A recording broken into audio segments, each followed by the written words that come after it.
Yeah, okay. I kind of want to talk about why, and I've said this many, many times, but I just really want to like reiterate it. I think it's really important for Black women, especially Black women from different aspects of society, so different social classes, different ethnic origins, different countries, especially outside of America. Oh my God.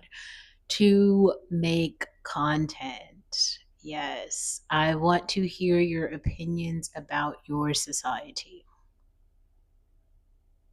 I don't like I it's interesting to hear some people comment on American society and have a compare and contrast session. This is interesting, yes.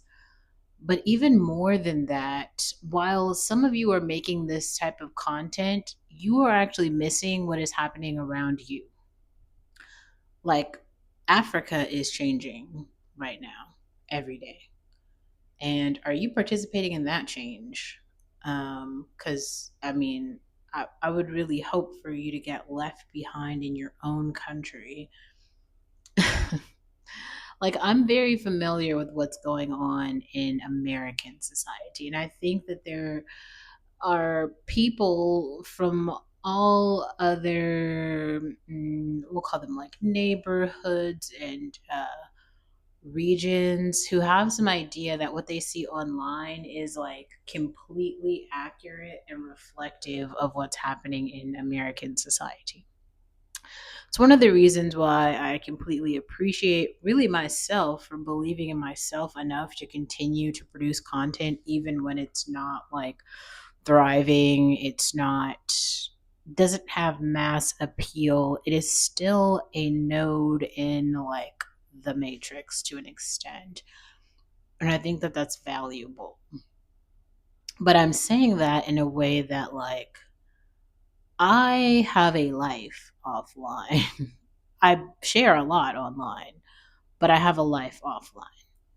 And I have an entire life that I want to build in Africa, in Ethiopia specifically.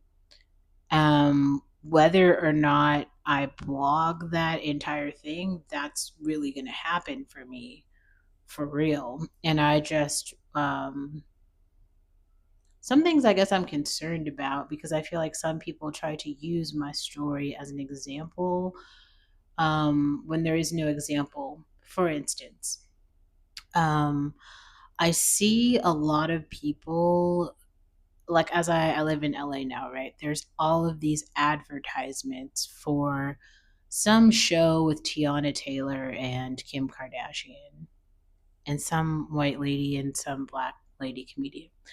Um I've said this so many times. I am not on the Tiana Taylor train. Like I just it missed me. I don't get it. I don't find her to be very like pretty. I don't know. Like I don't think that she's a great actress. I didn't really like her music or her dancing. I the best thing I can say that I did like is the one Kanye West music video that she did with her husband. I thought that was really interesting artistically. I thought she's very fit and her body looked very great in that. Outside of that, I don't have much else to give, you know? Like I just don't think any of the other projects were like interesting. I even have a video I made a video about her most recent it was like a it was like a musical project with but it was like a video project, but all of the videos were heavily inspired by Rihanna, which I didn't like at all. So it was like there still wasn't anything positive to say from that. Nah. Anyway, but lots of other people, not maybe not lots, whoever's watching that show is gonna have some like representation with Tiana Taylor. Maybe this is a positive thing because I do feel like Tiana Taylor and who she is and her story is heavily ingrained in American society. I kind of talked about this a little bit, but I will make a longer thread about it. I got called into the Tiana Taylor hater train basically because I said Tiana Taylor doesn't have pretty privilege. but I just posted a picture of Stacey Dash and a picture of Tiana Taylor when Tiana Taylor, like before the plastic surgery and stuff. And people were like, "You're a hater because like you chose this photo." This is actually what happened. I was just scrolling through Instagram and those photos were like side by side. And I just stopped and I was like, wow, like it was just shocking to me because I was like, this, when people are talking about like what pretty privilege is and who has it and who does not, the picture just said so much more than any word could do. Anyway, I think this is also showing its head with more people talking about Glorilla and, Glorilla post plastic surgery. And then other people, I think, who are Glorilla supporters, but who are also like plastic surgery deniers. Like, if you honestly, in your heart, believe that like Glorilla aesthetically looks the same as she does pre and post plastic surgery, I think that says quite a lot about you in terms of what is aesthetically pleasing to you and what is not. I also have got to be honest here. I do believe that there is like a shocking number of Black men who are unable to identify with things that other groups find aesthetically pleasing. And I think that also includes Black women. Mostly because I've just seen so many like pretty Black girls who other Black guys are like just shitting on. Like they do not think that these girls are pretty. And it's like, but she's so pretty. So I don't know what to say about that. It's like, okay, so these guys don't find pretty girls pretty, well, then who? But then pretty girls find the pretty girls pretty. So, and the other thing is like, pretty girl privilege is a thing, and I feel like it's just translating in all of these different ways now. Because like pretty girls are getting brand deals in makeup, so then they don't have to get brand deals or they don't have to get bags or makeup from boyfriends because the brands are actually providing these items. So, what exactly are the men providing?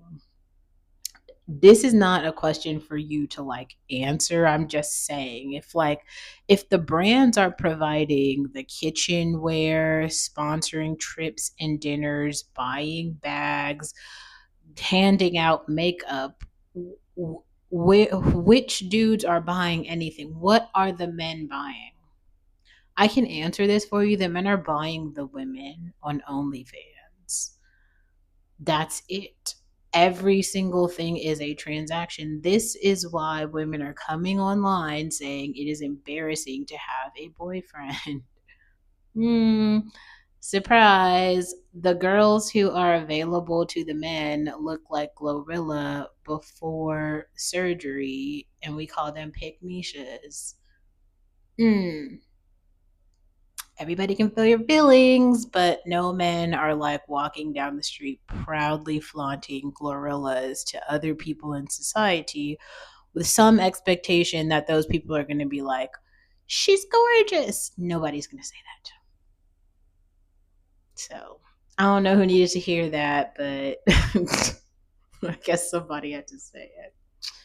Sorry, it had to be me again. Yeah, I don't know. I guess it just kind of felt like we needed a like dose of reality for a second because it was getting a bit strange. Like it just feels like there's too many things that other people are just blowing past and nobody's talking about them. I will say I just heavily appreciate the female content creators who are still coming on and talking about all things important. Love the Audacity podcast. Love that the girl Teresa Burb, Bad and Burb. Um, you know the list of all the female content creators, but I'll put them again in this box. Please, ladies, like get your algorithms up to date just to make sure you're following women who have their feet on the ground. I also like Six the Goddess. I've been watching some of her content as of late, and it just makes sense. I also like the real red witch. I think that her content is really good right now.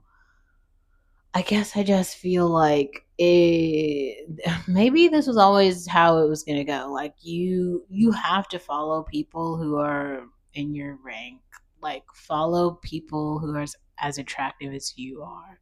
Follow people who have similar lifestyles, or if you don't have that lifestyle yet, at least that you aspire to have. Things like that, because I do think that there is it's just something very strange. Like I saw it the first time like 4 weeks ago.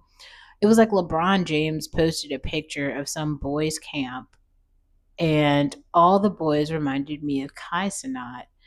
And that wasn't, I was not in some aspirational way. Like they looked like they were going to grow up to be incels, like not in a positive way.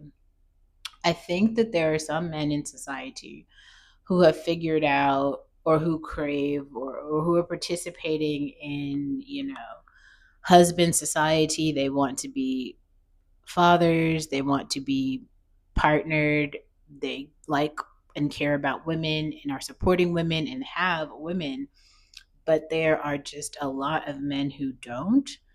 And I think that we are downplaying the number of men in this situation, and like the very low possibility of these men having any prospect at all. Like it's kind of doomy gloomy. Like these men aren't coming out on the other side. It kind of just is what it is. And women are just moving forward. Like at the end of the day, a woman can just get a minimum wage job and then take care of herself and find meaning in community with other women. Her whole life can be lived with just that. I don't think that that's the case for men. Men without women, men without families, which is like the dire state of men, not just in America, but in so many countries where women are finding autonomy through work, social media. They're listening to other women simply speak about their lived experiences for the first time, especially non white women. This is kind of frightening because what the fuck are these men gonna do? Nobody's coming back. Nobody's rolling back the clock. And to be frank, nobody really cares. Whatever.